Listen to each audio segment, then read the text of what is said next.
بسم الله الرحمن الرحيم. الحمد لله رب العالمين وصلى الله على محمد وعلى الطاهرين وسلم عليه محمد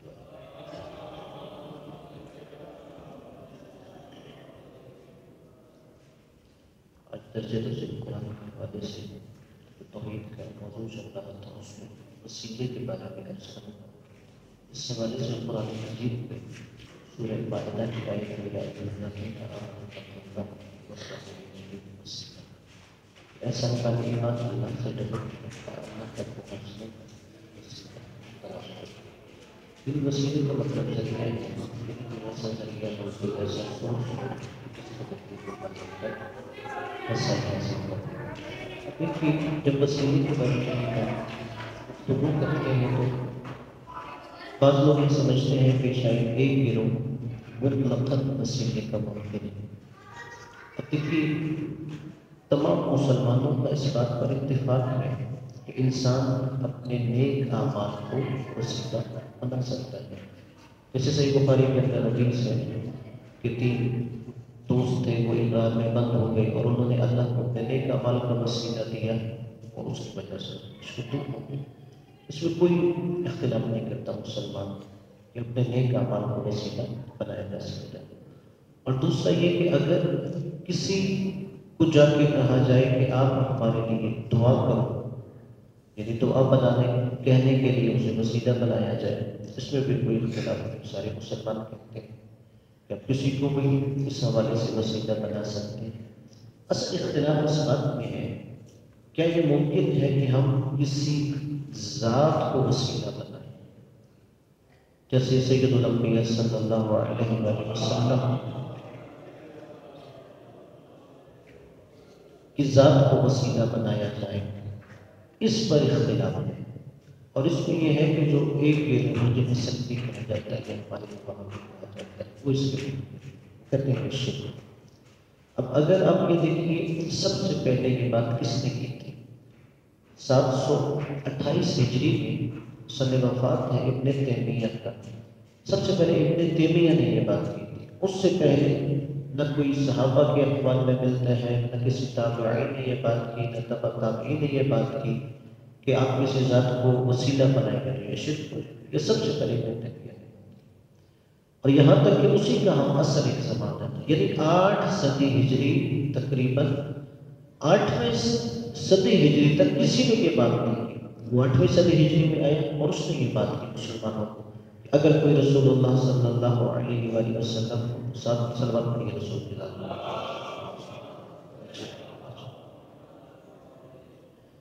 کہ اگر آپ انہیں وسیلہ بنائیں گے یا آپ ان سے استغاثہ کریں گے یا آپ ان سے شفاعت طلب کریں گے تو اس نے کہا یہ شرک۔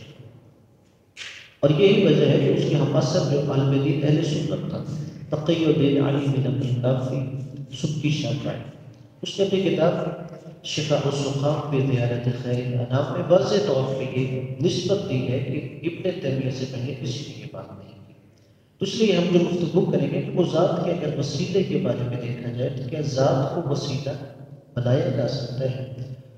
اس میں سب سے پہلے دیکھا جائے اگر قرآن کی ہی آیات جو سورہ بقرہ کی آیت ہے، فَتَلَقَّى آدَمُ مِن رَبِّهِ كَلِمَاتٍ فَتَابَ عَلَيْهِ، جب حضرت آدم علیہ السلام سے ترک اولا ہوا تو اللہ نے انہیں کچھ کلمات سکھائے جس کی وجہ سے ان کی توبہ قبول ہو گئی۔ قرآن کی آیت ہے کہ اللہ نے کلمات سکھائے، اور اہل سنت عالم علامہ جلال الدین سیوطی نے اپنی تفسیر در منصور میں یہ تحریر کیا ہے کہ جب صحابہ نے پوچھا یا رسول اللہ وہ کون سے کلمات ہیں کہ جن سے حضرت آدم کی توبہ قبول ہوئی، انہوں نے کہا وہ اسماء حضرت علی علیہ السلام، جناب فاطمہ سلام اللہ علیہ، امام حسن علیہ السلام، امام حسین علیہ السلام، اور خود نبی حضرت محمد صلی اللہ علیہ وسلم۔ اور اسی طرح اہل سنت کی ایک اور کتاب المستدرک علی الصحیحین ہے، جس سے صحیح بخاری اور صحیح مسلم کی سطح کا مانا جاتا ہے۔ اس میں حاکم نیشابوری نے بھی یہ روایت لکھی کہ حضرت آدم کی جو توبہ تھی وہ نبی کے وسیلے سے قبول ہوئی، یعنی ذات کا وسیلہ بتایا جا رہا تھا۔ اور اسی طرح وسیلے کے ذات کے حوالے سے اگر دیکھا جائے، یعنی نبی کی ذات تو بہت بلند ہے، برتر ہے۔ سورہ یوسف میں حضرت یوسف علیہ السلام کا جہاں قصہ بیان ہوا، اور جب ان کے بھائیوں نے کہا کہ آپ کے والد آپ کی جدائی میں گریہ کرتے رہے اور آنکھوں کی بینائی چلی گئی، تو حضرت یوسف علیہ السلام نے کہا اذهبوا بقمیصی ھذا، کہ تم میرا یہ قمیص لے جاؤ، فَأَلْقُوهُ عَلَى وَجْهِ أَبِي، تو تم میرے والد کے چہرے پر میرا یہ قمیص ڈال دو، یأتی بصیرۃ، بینائی واپس آ جائے گی۔ اور فلما ان جاء البشیر، اور جب خوشخبری دینے والا آ گیا، اور پھر اس کے بعد انہوں نے وہ قمیص جناب یعقوب علیہ السلام کے چہرے پہ ڈالا، فَرْتَدَّ بَصِیرًا، تو ان کی بینائی واپس آ گئی۔ یعنی نبی کی ذات تو بہت بلند و برتر ہے، جو نبی کے ساتھ قمیص مسوا ہے اس کو بھی وسیلہ نبی نے بنایا اور شفا کیا۔ لہذا اب یہ کہہ دیا جائے کہ نبی کی ذات وسیلہ نہیں بنتی، بلکہ جو نبی کے آثار ہیں ان کو بھی وسیلہ بنانا قرآن کی آیت کے روح سے جائز ہے۔ اور پھر اللہ تبارک و تعالیٰ نے قرآن میں نبی کی ذات کا ہی وسیلے کے بارے میں کہا، وَلَوْ أَنَّهُمْ إِذْ ظَلَمُوا أَنفُسَهُمْ جَاءُوكَ فَاسْتَغْفَرُوا اللَّهَ وَاسْتَغْفَرَ لَهُمُ الرَّسُولُ، کہ میرے نبی جب ان لوگوں نے اپنے نفسوں پہ ظلم کیے ہیں تو اس کے بعد یہ تیرے پاس آتے، یہ خود بھی اللہ سے استغفار کرتے اور تو ان کے لیے اللہ سے استغفار کرتے۔ اب دیکھیں گناہ انہوں نے خود کیا اللہ، لیکن اللہ نے کہا کہ نبی کو وسیلہ بناؤ کہ نبی تمہارے لیے اگر مغفرت طلب کرے تو اللہ تمہیں معاف کر دے۔ اسی طرح پھر سورہ یوسف میں حضرت یوسف علیہ السلام کے بھائیوں کا قصہ ہے کہ جب انہوں نے حضرت یوسف علیہ السلام پر بہت زیادہ ظلم کیا تو اس کے بعد اب وہ نادم تھے، پشیمان تھے، توبہ کرنا چاہتے تھے، تو وہاں پر بھی ان کو سورہ یوسف میں اللہ نے جو بتایا کہ ان کو کہا کہ تم اپنی توبہ اگر قبول کروانا چاہتے ہو تو اپنے باپ کو وسیلہ بناؤ، اور انہوں نے اپنے باپ سے آ کے کہا کہ آپ ہمارے لیے اللہ سے مغفرت طلب کریں۔ یعنی اللہ نے یہ سارے جو موارد بیان کیے ہیں یہ ذات کا وسیلہ ہے، لہٰذا اگر ذات کو وسیلہ بنایا جائے تو اس میں کوئی حرج نہیں۔ پھر یہاں پر بھی آگے ایک گروہ یہ کہتا ہے، وہ کہتا ہے کہ ہم ذات کا وسیلہ بنا سکتے ہیں اگر وہ سامنے موجود ہے، اگر زندہ ہے تو آپ ذات کا وسیلہ بنائیں، لیکن یہ ہے کہ جو زندہ نہیں ہے اب اسے ذات کا وسیلہ نہیں بنا سکتے۔ سب سے پہلے تو جیسے آیت جو حضرت آدم علیہ السلام کی توبہ جن کلمات سے قبول ہوئی، جب وہ سید الانبیاء کا وسیلہ بنا رہے تھے اس وقت نبی کو دنیا میں تشریف نہیں لائے تھے، اس سے پہلے وہ نبی کی ذات کا وسیلہ بنا رہے تھے۔ اور اسی طرح قرآن مجید سورہ بقرہ میں یہ ہے کہ یہود، بنو قریظہ اور بنو نذیر مشرکوں پر فتح پانے کے لیے اللہ سے نبی کے دنیا میں آنے سے پہلے دعا کرتے تھے نبی کے وسیلے سے۔ یعنی وہ شخص جو نبی کا کلمہ بھی نہیں پڑھ رہا تھا، نبی کے دنیا میں آنے سے پہلے نبی کو وسیلہ بنا رہے تھے۔ پھر وہ یہ کہتے ہیں کہ کیوں نہیں جب نبی دنیا سے پردہ فرما جائے تو وسیلہ نہیں بنا سکتے؟ وہ کہتے ہیں اس لیے کہ جب ظاہر ہے تو وہ آپ کی بات سن رہا ہے، جب نبی دنیا سے رخصت ہو گیا تو نہیں سن سکتا۔ اب دیکھیے نبی کی موت عام انسانوں جیسی نہیں ہے، نبی اپنے وفات کے بعد بھی جو عالم برزخ میں یا برزخیہ زندگی گزار سک رہا ہوتا ہے اس میں واضح طور پہ نبی ہوں یا ہمارے عقیدے کے مطابق ائمہ معصومین علیہ السلام ہوں، وہ ہمارا کلام سنتے بھی ہیں اور اس کا جواب بھی دیتے ہیں۔ اگر آپ کتاب پڑھیں کامل الزیادہ ابن قولبین کی تو اس میں کتنی ایسی روایات ہیں کہ جس میں امام نے تعلیم دی ہے کہ مثلا جب آپ امیر المومنین علیہ السلام کی زیارت کے لیے جائیں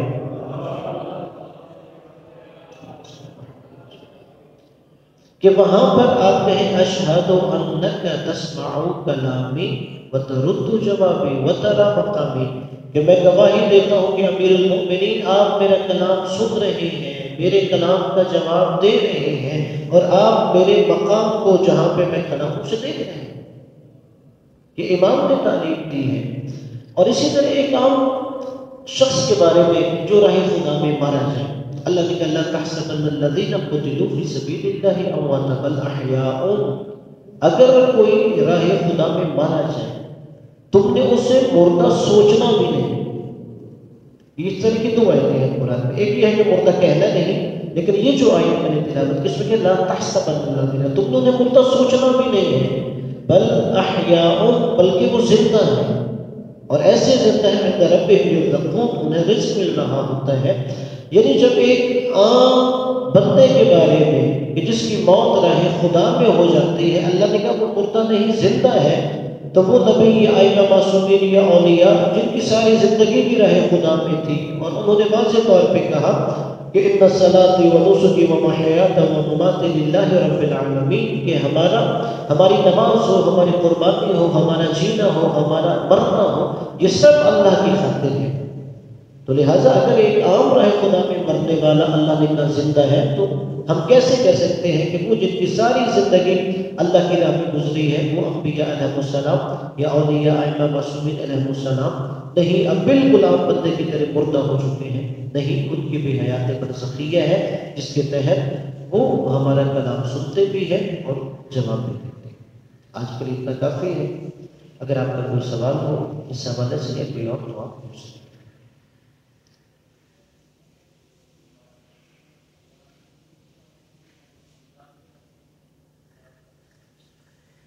ہاں جی، جیسے کہ امیر المومنین علیہ السلام کا فرمان ہے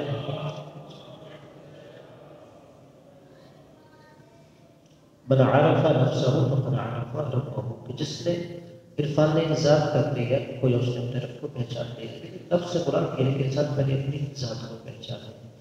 اب جیسے کہ کہا جاتا ہے کہ اگر کوئی انسان بہت زیادہ گناہ گار ہو، اللہ کا نافرمان ہو، اگر آپ اسے جتنی آیتیں سنائیں، جتنی حدیثیں سنائیں، وہ ٹس سے مس نہیں ہوگا. اس کو سب سے پہلے اس بات کی دعوت دی جائے کہ وہ عرفان ذات کرے، کم از کم اپنے آپ کو تو پہچانے کہ وہ کہاں سے آیا ہے، کہاں اس نے لوٹ کے جانا ہے، اور پھر جو دنیا میں بھیجا گیا ہے اس کا مقصد ہے. وہ جو آپ نے کہا کہ عرفان ذات کیسے ہو، من این، روایات میں ہے الی این وفی این، وہ کہاں سے آیا ہے اور پھر آخری منزل کیا ہے، اس نے کہاں پہ واپس لوٹ کے جانا ہے، اور پھر وہ کہاں پر موجود ہے، یعنی ابتدا اور انتہا کے درمیان جو زندگی گزار رہا ہے وہ کہاں پر ہے، اس مقصد کی خاطر ہے. اگر ان تین سوالوں کا جواب دیا جائے تو یہ عرفان ذات کا پہلا مرحلہ ہے. پھر اس کے بعد جب انسان ان سوالات کے جوابات حاصل کر لے تو پھر اس کے بعد ائمہ معصومین نے کہا کہ انسان اپنا عرفان ذات کے لیے ہر روز محاسبہ کرے. یعنی محاسبہ یہ کرے کہ میں کتنی نیکیاں کر رہا ہوں اور کتنی برائیاں کر رہا ہوں. اگر برائیاں کی ہیں تو فوراً اس پہ تائب ہو جائے، اگر نیکیاں کم ہیں تو ہر روز اس میں اضافہ کرے. اور کسی کا سوال ہو؟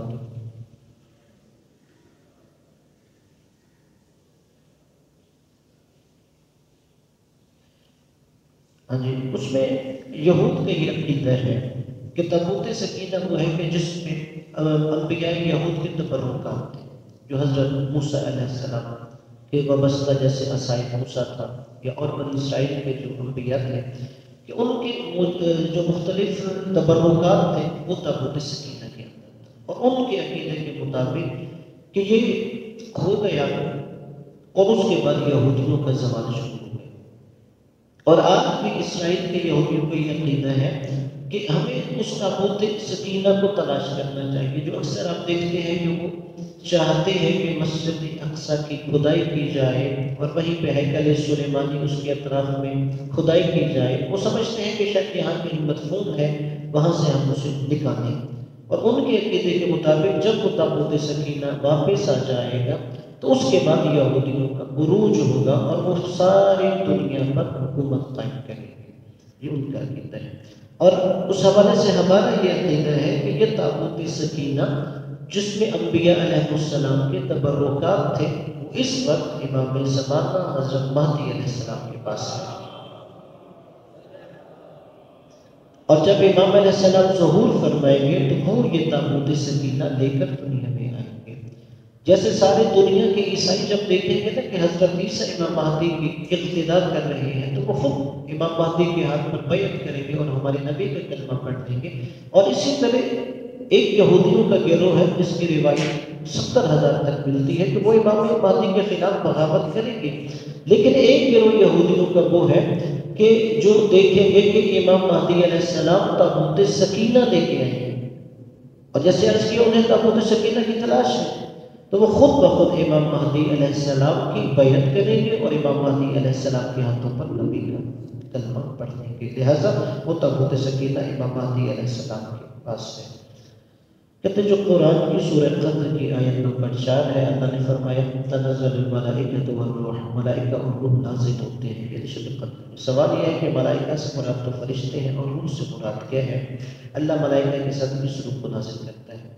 اب یہ ہے کہ بلاغت کی ایک قسم ہے کہ جس میں عام کے ذکر کے بعد خاص کو ذکر کیا جاتا ہے، یعنی ملائکہ کے اندر روح بھی داخل ہے، اور اس روح سے مراد روایت کے مطابق روح القدس ہے، جناب جبرائیل علیہ السلام۔ یعنی اگرچہ کہ جناب جبرائیل علیہ السلام بھی ملائکہ کے اندر داخل ہے، لیکن چونکہ وہ سید الملائکہ ہیں، ان کے سید السردار ہیں، اس لیے اللہ نے سارے فرشتوں کا ذکر کرنے کے بعد کہا، یعنی اس رات کی عظمت یہ ہے کہ جو فرشتوں کا سردار ہے روح القدس یعنی حضرت جبرائیل علیہ السلام، وہ بھی اس رات میں داخل ہوتے ہیں۔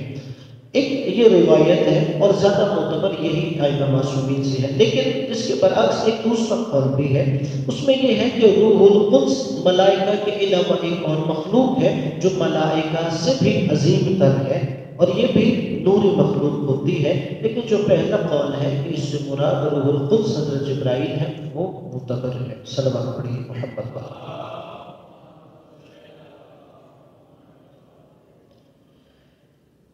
قرآن مجید کے واجب سجدے ادا کرنے کی نیت اور طریقہ کیا ہے؟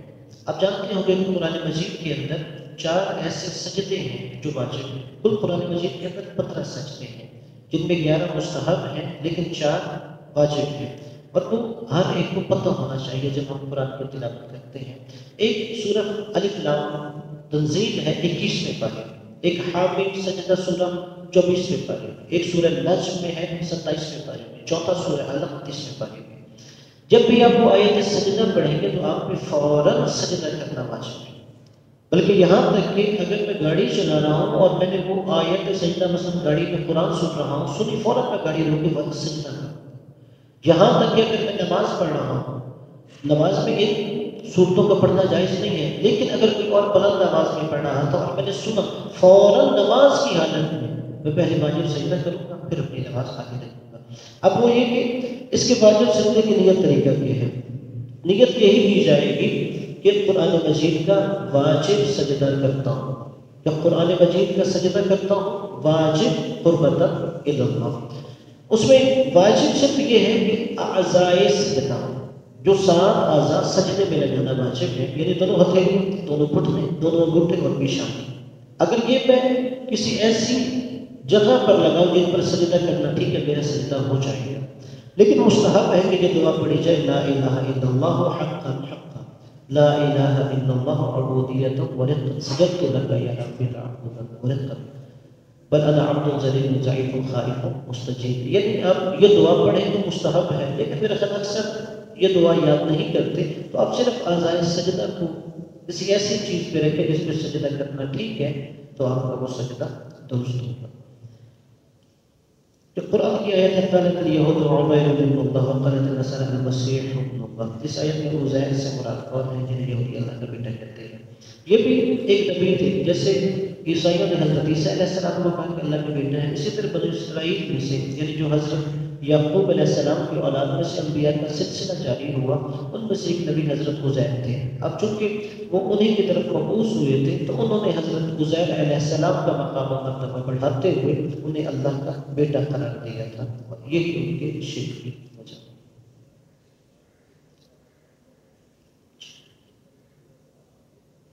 نہیں ہے۔ وہ بھی استاد اسی وقت اس کا استحقاق ہے،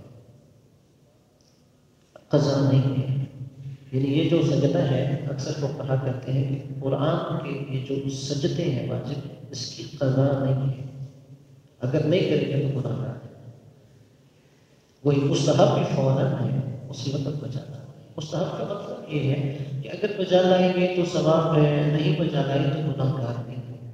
یعنی اگر آپ مستحب صحیح تو چھوڑ بھی دیں گے تو گناہ گار نہیں ہے۔ ایک سجدہ، یعنی ایک آیت میں ایک سجدہ۔ یہاں تک کہ اگر آپ تلاوت بھی سن رہے ہیں کہ ٹی وی چینل پہ آ رہے ہیں اور اس میں یہ آیت تلاوت کی گئی جس میں بعد میں سجدہ ہے تو فوراً پھر بھی سجدہ پر جائیں۔ صلوات پڑھیں۔ یا زہرا یا زہرا یا زہرا یا زہرا